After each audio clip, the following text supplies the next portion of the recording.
We are back with a Fox News Alert. 2020 hopeful Michael Bloomberg officially qualifies for tomorrow's Democrat debate. A new poll showing the former New York City mayor making the cut with 19% support. Bloomberg needed just 10% for the Nevada debate. Former mayor coming in second behind Bernie Sanders. Bernie's got a big lead of 31%, but Pete Buttigieg and Amy Klobuchar dropping in the polls despite great performances in Iowa and New Hampshire as well. Let's bring in, as you can see right there, Newt Gingrich, Fox News contributor, former Speaker of the House, former Republican presidential candidate. He won the South Carolina primary a number of years ago. Newt, good morning to you. Good morning. What do you make of the fact that Mr. Bloomberg is now qualifying for the debate in Nevada, even though he's not on the ballot there, as Mayor Pete and Amy Klobuchar, who both did very well in New Hampshire and Iowa, they're not really in the top 5 on these polls? Look, I think what's happened is that Bloomberg, who's a very smart man and who made a lot of money out of the media, figured out if he just poured enough cash in, that in places where nobody else was advertising yet, that his advantage would be so massive that people who aren't thinking much about politics would say, oh, yeah, he sounds pretty good.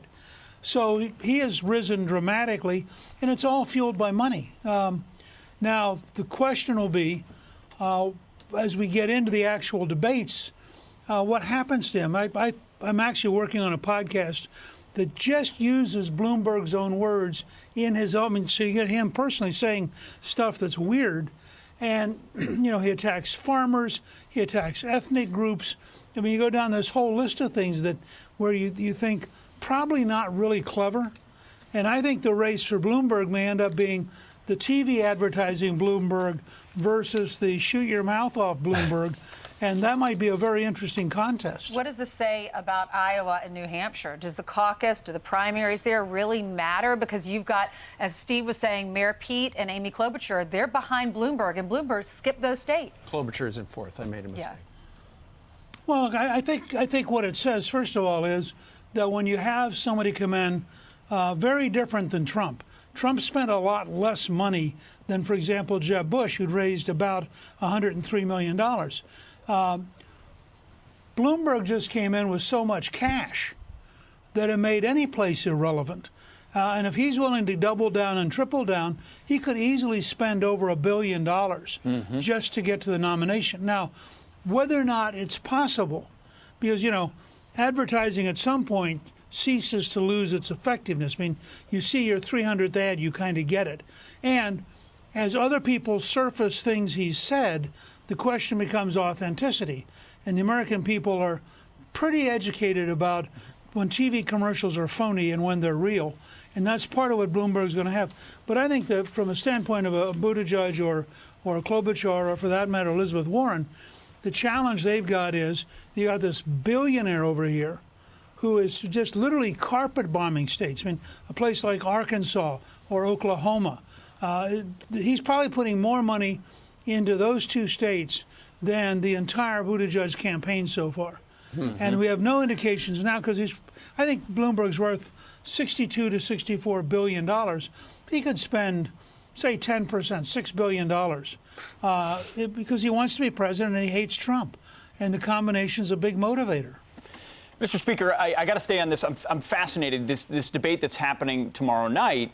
Are we going to get TV scripted Bloomberg? Are we going to get unscripted Bloomberg? What do you see happening when he finally has to talk to people unscripted? Well, I think, look, I just saw an article a while ago about the practice he's going through. I mean, nobody should underestimate this guy. He's very professional. He's very smart. He served as mayor of New York for 12 years, and people thought overall, I mean, he basically bought it the last time. He spent about $200 per vote, which is, I think, the all-time American record.